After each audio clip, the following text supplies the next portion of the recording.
अपने गुरुदेव को याद करते हुए अपनी चेतना को उनसे जोड़ते हैं और प्रार्थना करते हैं कि हे भगवान हमें सद्बुद्धि दीजिए, क्योंकि गुरुदेव ने कहा भी है कि सभी मानवीय समस्याओं का जड़ क्या है?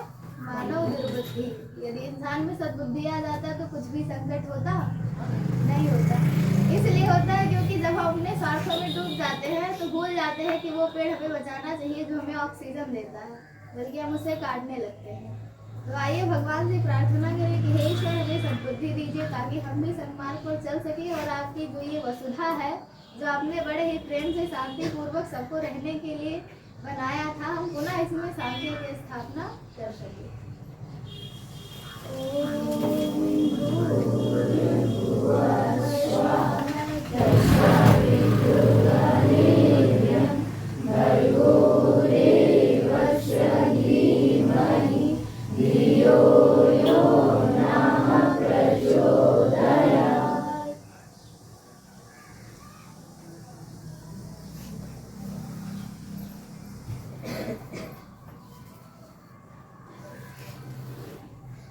भगवान ने कई श्रेणियां बनाई हैं पर दो प्रमुख है, एक इंसानों की और एक जानवरों पशु पक्षियों की। तो उन्होंने भगवान ने दो श्रेणी में बांटा तो है पर दोनों को बहुत अलग अलग चीजें दी है। एक को बुद्धि दे रखा है, कर्म करने के लिए स्वतंत्र कर रखा है, और दूसरा भोग योनि में है जो कि अपने किए गए कर्मों को भोगता रहता है ना। तो हम लोग कर्म योनि में होकर भी हमेशा भगवान से मांगते ही रहते हैं। भगवान ने हाथों को दिया है कि कर्म करो और खुद कमाओ, इतना तुम्हें बुद्धि भी दे रखी है कि तुम ऐसा काम कर सकते हो, अपने लिए जीविका का उपार्जन कर सकते हो, लेकिन फिर भी हम मांगते रहते हैं। गुरुदेव ने कहा कि जब हम अपने गुरु से मिले तो हमारे गुरु ने हमें बहुत कीमती चीजें दी। सबसे पहले उन्होंने हमें गायत्री मंत्र दिया जिसने हमारे जीवन का कायाकल्प कर दिया, और दूसरा एक ऐसा सूत्र दिया जिसने हमें जीने का मतलब समझा दिया। वो सूत्र कौन सा था? उन्होंने कहा बेटा तुम बोने और काटने का सिद्धांत मत भूलना, क्योंकि जितना हम बोते हैं उसका 1000 गुना पाते हैं। और सब कहते हैं ना कि जो जैसा कर्म करता है उसे वैसा मिलता है। इसका मतलब कि हमने कर्मों का बीज बोया था और आज हम उसे काट रहे हैं। अगर हम सुखी हैं तो हमने अच्छे कर्म किए थे, यदि हम दुखी हैं तो हमने बुरे कर्म जरूर किए थे। क्योंकि कभी कभी हम देखते हैं हमने कोई गलती की ही नहीं, बचपन से हम सब कुछ अच्छा करते आ रहे हैं, तो हमारे जीवन में इतने संकटें आती क्यों हैं? वो इसलिए आती हैं क्योंकि इस जन्म में नहीं अगले जन्म में किए रहे होंगे। तो जो करते हैं उसका परिणाम निश्चित ही मिलना तय होता है। तो गुरुदेव ने कहा कि यदि आप बोने और काटने का सिद्धांत सीख लेंगे तो आपका जीवन सफल और सरल दोनों हो जाएगा। गुरुदेव ने कहा कि मेरे पास जो भी कुछ था मैं बोता चला गया। जैसे अगर मक्की का एक बीज बोया जाता है तो एक ही बीज होता है नहीं ना, बहुत सारे दाने आते हैं। यदि जो कुछ भी हम बोते हैं संसार में, ये गुरुदेव ने इसे भगवान का खेत कहा है कि आप इसमें जो भी कुछ बोएंगे 1000 गुना लौट के आता जाएगा। यदि आप किसी एक व्यक्ति की सहायता करेंगे तो आप कितनी भी बार मुसीबत में पड़े, वो चाहे आप एक ही बार किए रहे हो, पर वो उतनी बार करने के लिए आपकी सहायता तैयार होगा। तो गुरुदेव ने कहा कि आपके पास जो कुछ भी है उसे बोते चलिए, भगवान के खेत में बांटते चलिए। यदि आप ज्ञान बांटेंगे तो आपका ज्ञान कम होगा। सभी को देख सकते हैं कि उन्होंने हमेशा सिर्फ एक ही काम किया कि लोगों को सन्मार्ग पर लाने के लिए जिस भी ज्ञान की आवश्यकता है वो बांटते चले आ रहे हैं, और उससे आप उनकी बुद्धि का अंदाजा लगा सकते हैं कि कितना तीव्र हो गई है। तो गुरुदेव ने कहा हमारे पास श्रम है, समय है, मन है, बुद्धि है, संवेदना है, और इन सब चीजों को यदि हम इस भगवान के खेत में बोते चलेंगे तो हमें 1000 गुना होकर मिलेगा। और सबसे अधिक चीज जो होती है वो मिलती है संतुष्टि। व्यक्ति कितना भी कमा लेता है, कितना भी धनवान बन जाता है, पर उसे कभी संतोष नहीं मिलता। वो हमेशा दुखी का दुखी, परेशान का परेशान, और चिंता उसे बनी रहती है। पर हम लोग बिना कुछ पाए ही पता नहीं क्यों हमेशा आनंद में रहते हैं। आपने अनुभव किया होगा ना कि जब से गुरुदेव मिले हमने कुछ सीखा या ना सीखा, पर अपने आप को संतुष्ट करना, आनंदित रहना और कैसे काम किया जाए ये तो जरूर सीख लिया है। तो आप बोते चलिए। गुरुदेव ने कहा सबसे पहले मैंने अपने श्रम को बोया। मैंने कभी दिन में माला नहीं जपा, ना भगवान का नाम लिया, और ना ही कभी कोई भी पूजा दिन में की। मैं जो भी करता था रात को ही सुबह 6 बजे यानी सूर्योदय के पहले मेरी पूजा समाप्त हो जाती थी। तो गुरुदेव इसके बाद क्या करते रहेंगे? उन्होंने कहा कि इसके लिए मैं इसके बाद 12 घंटे काम करता था और रात को पुनः सो जाता था। अब 12 घंटे कोई यदि शरीर से काम लेगा तो उसका शरीर कमजोर होगा कि ताकतवर? ताकतवर होगा। पूछिए कैसे? जो व्यक्ति किसान सुबह उठकर खेत में जाके फावड़ा चलाते हैं उनसे अधिक बलवान कोई होता होगा? वो आपको एक थप्पड़ मार दे, आपका काम तमाम। पर हम किसी को कितना भी, हम इतने कमजोर है क्योंकि हम ऐसे काम करते ही नहीं जिसमें हमारा बल लगे। तो जो जितना संघर्ष करता है उतना ज्यादा वो मजबूत बनता है। जैसे कि लोहा जितना तपता है उतनी ही ताकत उसमें होती है।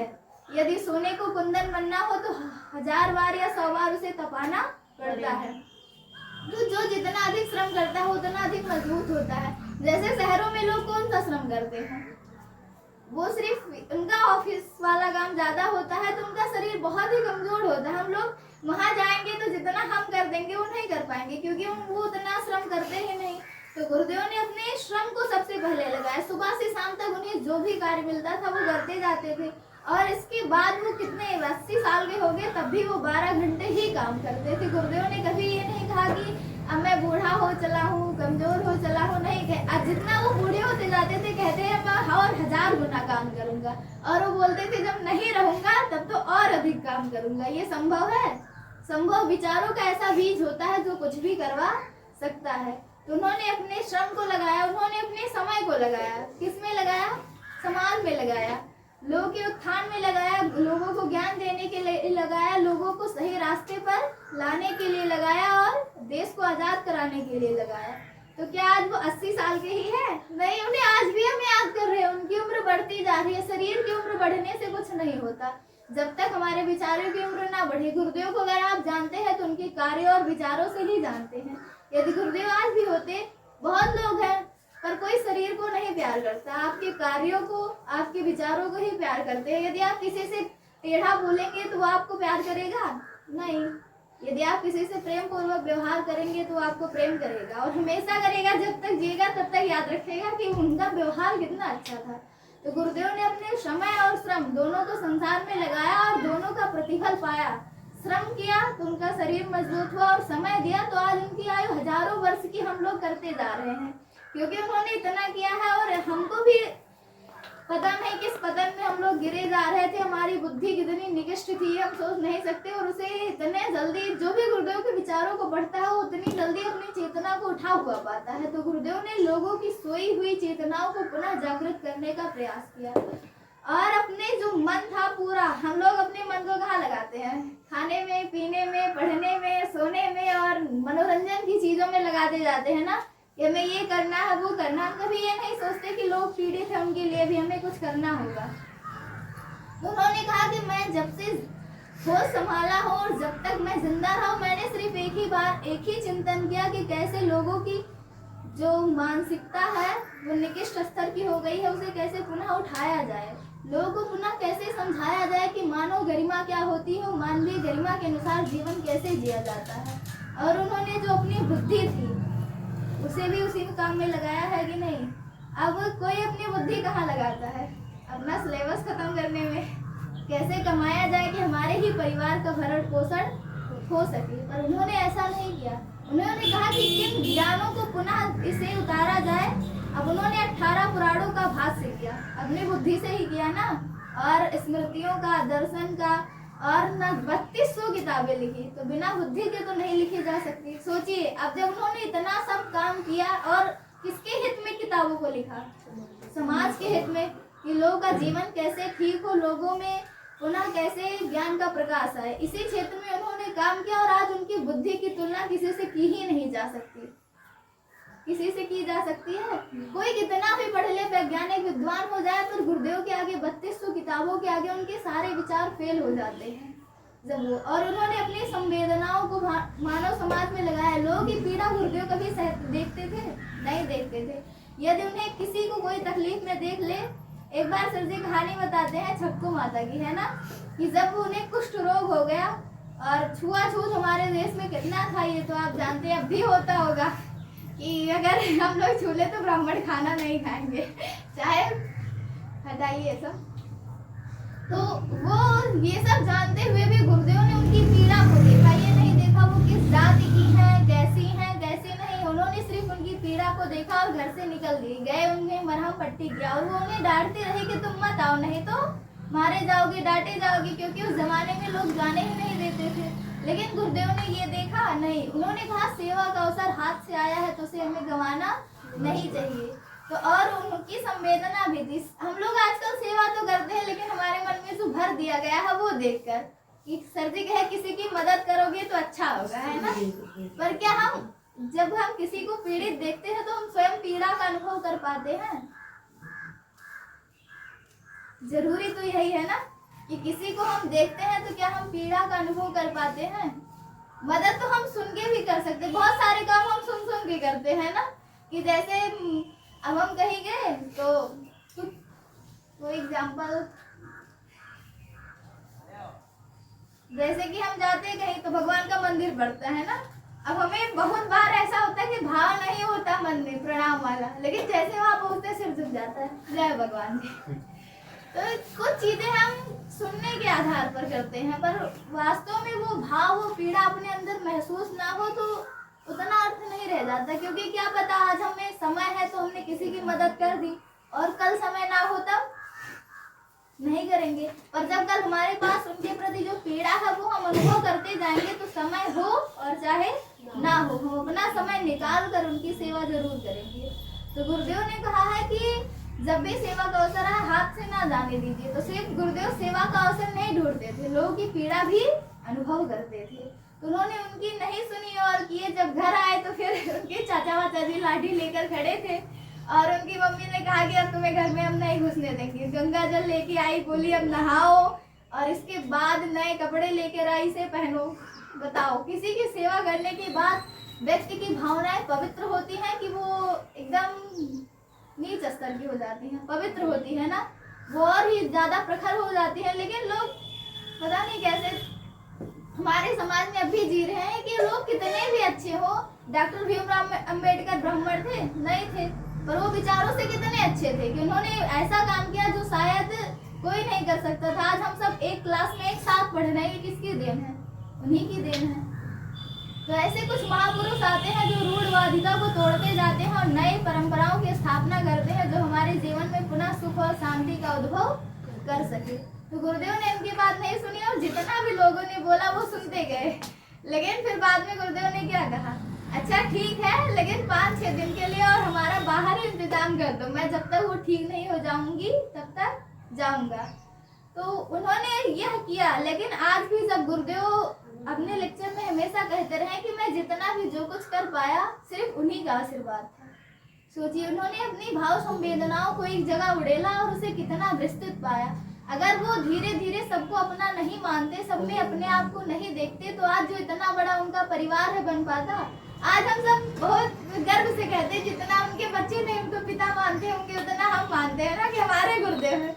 मतलब कितना हम हक जताते हैं उन पे कि ये हमारे गुरुदेव है। क्यों है? क्योंकि उन्होंने सबको अपना माना। सिर्फ वो अपने बीवी बच्चों के लिए या सब कुछ खर्च करते जाते तो हम क्या उनको अपना मानते? उन्होंने हमारे लिए सब कुछ किया है, इसीलिए हम उनको अपना सब कुछ मानते हैं। और बहुत हक से, अगर कहते गुरुदेव सुने नहीं तो डांट भी देते हैं। तो इतना हक कौन जता पाता है? अपना बच्चा ही तो। अब और किससे जता पाएगा? अपने ही पिता से ना। गुरुदेव के पास सब कहते 2000 बीघे खेत थे, अब वो अपने बच्चों के नाम कर देते तो आज आप उनके कार्यों को याद रखते?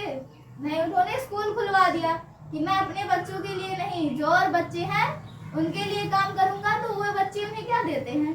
प्रेम देते हैं। उनके लिए इतने समर्पित हैं कि यदि आज भी अपने प्राणों की आहुति गुरुदेव के लिए देनी पड़े तो कोई एक बार भी सोचेगा ही नहीं। जैसे कि भगत सिंह ने नहीं सोचा था भारत माता के लिए। भगत सिंह ने समाज को क्या दिया? अपने प्राणों को बलिदान दे दिया कि पुनः समाज जागृत हो सके, हमारा देश पुनः आजाद हो सके। तो आज भी भगत सिंह हमारे दिलों में जिंदा है कि नहीं? तो गुरुदेव ने कहा बोने और काटने का सिद्धांत बड़ा ही साफ। आप जितना इस संसार में बोते जाएंगे मन बुद्धि भावनाएं, उतनी ही आपको परिणाम के स्वरूप में मिलेंगी। चाहे जो बोएंगे, यदि आप किसी की सहायता करेंगे तो बदले में वो भी आपका सहयोग और सम्मान दोनों करेगा। गुरुदेव ने कहा यह समाज एक गुंबद की तरह, आप इसमें जितना भी कुछ कहेंगे वो आप ही को आएगा। यदि आप कहेंगे कि भगवान मेरा जो कुछ भी है वह सब तेरा है, तो भगवान कहेगा नहीं, मेरे पास भी जो कुछ है वो सब तेरा है। तो इसीलिए आप ये सीखिए कि जब भी कुछ हो अपना मन बुद्धि श्रम समय दूसरों के लिए जितना लगा पाइए लगाइए, क्योंकि अपने लिए तो सब करते हैं। और सबसे अच्छी कहानी आती है, कहानी क्या कहे, कुछ चीजें कहानियों में ही तब्दील हो जाती है पर उनसे मिलने वाली जो प्रेरणा है वो खत्म नहीं होती और लोगों को पुनः जागृत करती है, लोगों को पुनः एक नए राह की ओर चलने के लिए तैयार कर देती है। आपने सुना होगा सिंधुदाई माँ को, है ना। अब स्वयं उनके पास खाने के लिए नहीं है, लेकिन फिर भी जो मिल रहा है वो बांट रही है। वो ये नहीं सोच सकते थे कि इसे रख ले शाम को खा लेंगे, नहीं फिर मिले ना मिले।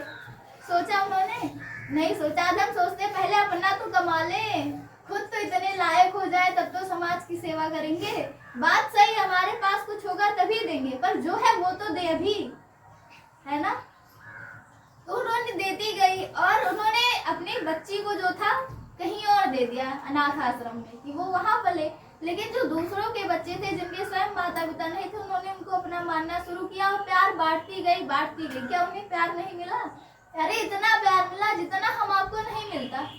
हम हमारे जो मम्मी पापा है उन्हें कितनों का प्यार मिलता होगा, बहुत ज्यादा 10-20, और उनके बच्चे जो होंगे बहुत सीमित गिने चुने 5-6 बच्चों का प्यार।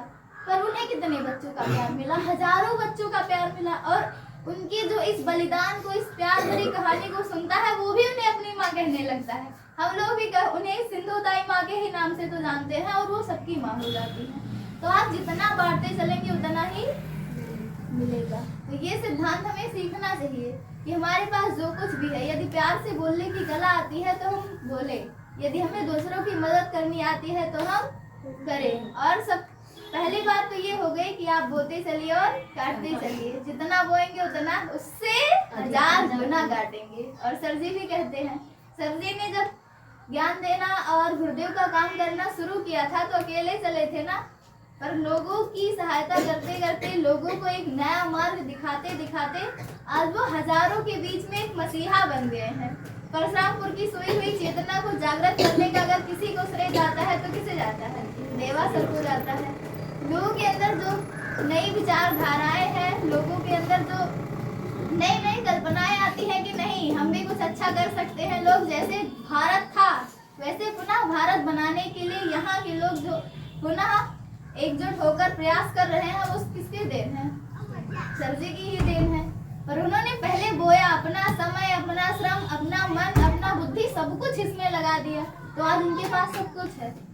वो सर जी से आप जब भी मिलते रहे होंगे तो एक ही बात, सिर्फ गुरुदेव की बात।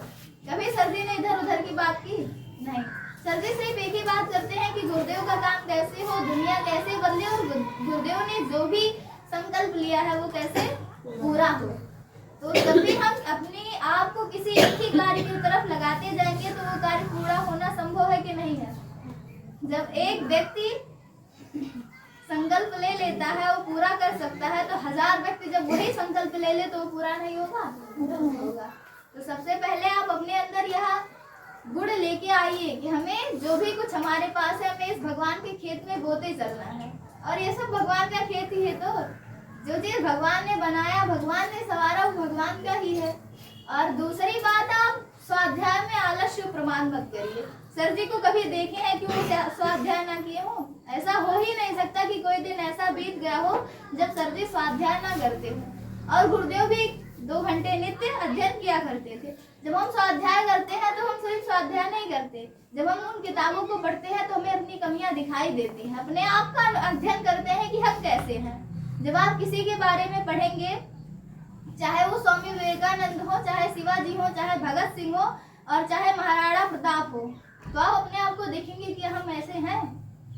चाहे वो मदर टेरेसा हो, रानी की लक्ष्मीबाई हो, और या झांसी की रानी लक्ष्मीबाई हो, और या सावित्रीबाई फुले जी हो, जब भी उनको पढ़ते हैं तो कहते हैं हमारे ऐसे विचार क्यों नहीं है कि हम भी ये रूढ़वादिता को तोड़कर समाज की जो गिरी हुई परंपरा है उसे पुनः उठा सके। तब हम अपने आप का अध्ययन करते हैं। तो इसलिए जब भी हम स्वाध्याय को छोड़ देते हैं तो हम अपने आप का अध्ययन नहीं कर पाते कि हमें कौन सी कमियां हैं, हमें कहाँ उठाना है। तो गुरुदेव ने कहा कि कुछ भी हो पर स्वाध्याय में आलस्य प्रमाण नहीं होना चाहिए, क्योंकि जब अच्छे विचार नहीं आएंगे तो अच्छे कार्य बन सकना संभव नहीं है। तो इसीलिए आप अच्छे विचारों को ग्रहण करते रहिए। और जब जीवन मिला ही है तो उसका सदुपयोग करना बनता है। नहीं तो फिर जानवर होते तो हम भी सिर्फ एक ही काम करते, खाने का साधन जुटाते और सोते। वही काम तो उनके होते हैं, पर हमें भगवान ने बहुत कुछ दे रखा है, हम उसका उपयोग नहीं कर पाते। हम कहते भगवान ने हमें कुछ नहीं दिया, पर जब हम किसी ऐसे को देखते जिसके हाथ नहीं है तो कहते नहीं बहुत कुछ दिया। हमारा शरीर ही इतना कीमती है कि जितना कीमती कुछ हो ही नहीं सकता। कोई हमारी एक उंगली मांग ले तो क्या हम देंगे? वो अगर करोड़ों दे दे तो क्या अपनी उंगली काट के दोगे? नहीं दोगे ना। तो मतलब कि हमारे पास करोड़ों से भी अरबों से अधिक ऐसी संपदा है जिसकी कोई कीमत ही नहीं है। तो उसका उपयोग यदि हम ना कर पाए तो पुनः हम वैसे रह जाएंगे। और ये मैं सोची कि बड़े होकर ही लोग ऐसा कार्य करते हैं जिसे लोग सराहा करते हैं। छोटे से भी कार्य किया जाता है। लौकुश ध्रुव बहुत छोटे छोटे थे ना, उन्हें दोनों ज्ञान था। कौन कौन सा? शस्त्र और शास्त्र। उस जमाने में शस्त्र यानी वेदों का अध्ययन, शास्त्र यानी वेदों का अध्ययन और शस्त्र यानी बाढ़ चलाना। आज भी दो ही कैटेगरी है, शिक्षा और विद्या। एक शस्त्र है और एक शास्त्र। शास्त्र जो हमें जीवन जीने की कला सिखाते हैं, और शिक्षा जो हमें समाज को देखना सिखाता है, एक नया दृष्टिकोण प्रदान करता है। यदि किसी व्यक्ति के पास शिक्षित नहीं होगा तो ना ही वह अपने अधिकारों को जान पाएगा और ना ही वह यह जान पाएगा कि कैसे क्या किया जाए। अगर कोई व्यक्ति शिक्षित है तो आप देखेंगे उसका व्यवहार भी अलग है, उसका कार्य भी अलग है, उसका लोगों को देखने का नजरिया भी अलग है। तो इसीलिए हमारे पास भी दो हथियार है, पर जीवन जीने की कला जो है वो विद्या सिखाती है। तो हमें भी इन दोनों शिक्षाओं को अपने जीवन में धारण करना चाहिए, शिक्षा भी और विद्या भी, क्योंकि एक के बिना दूसरी अधूरी है। तो इस अधूरेपन को ना रहने दे, इसे पूर्ण करें। क्योंकि यदि लवकुश को सिर्फ शस्त्र का ज्ञान होता, उन्हें शास्त्र ना आता, यानी वो शिक्षित ना होते या उन्हें पढ़ना लिखना ना आता, बोलने का तरीका ना हो पाता, तो जो लोग सम्मान करते हैं उनका वो ना करते। वो लोगों को, उनका व्यवहार कैसा था लोगों के प्रति? बहुत अच्छा था। उन्होंने राम जी को क्या सुनाया था? अरे रामायण की कहानी पूरी सुना डाली थी। तो अध्ययन किए थे तभी तो। और सोचिए वाल्मीकि जी ने कितना पहले ही रामायण लिख लिया था। तो कुछ तो ऐसा है। इसीलिए गुरुदेव ने 3 क्रम बताए हैं, उपासना, साधना और आराधना। उपासना और साधना करेंगे तो आपकी तप की शक्ति इकट्ठा होगी, पर सिर्फ इकट्ठा नहीं करना है। गुरुदेव ने कहा उसे बांटते चलना। गुरुदेव ने जितना भी तप करके जो भी तप की पूंजी कमाई वो अपने पास रखा, हम लोगों के लिए खर्च कर दिया। तो इसीलिए हम भी जो भी करें वह समाज के लिए उनमें करें, और जो भी करेंगे उसका परिणाम मिलना निश्चित है। क्योंकि कर्मों का परिणाम निश्चित है, जो जैसा करता है वह वैसा पाता है। तो इसी के साथ धन्यवाद।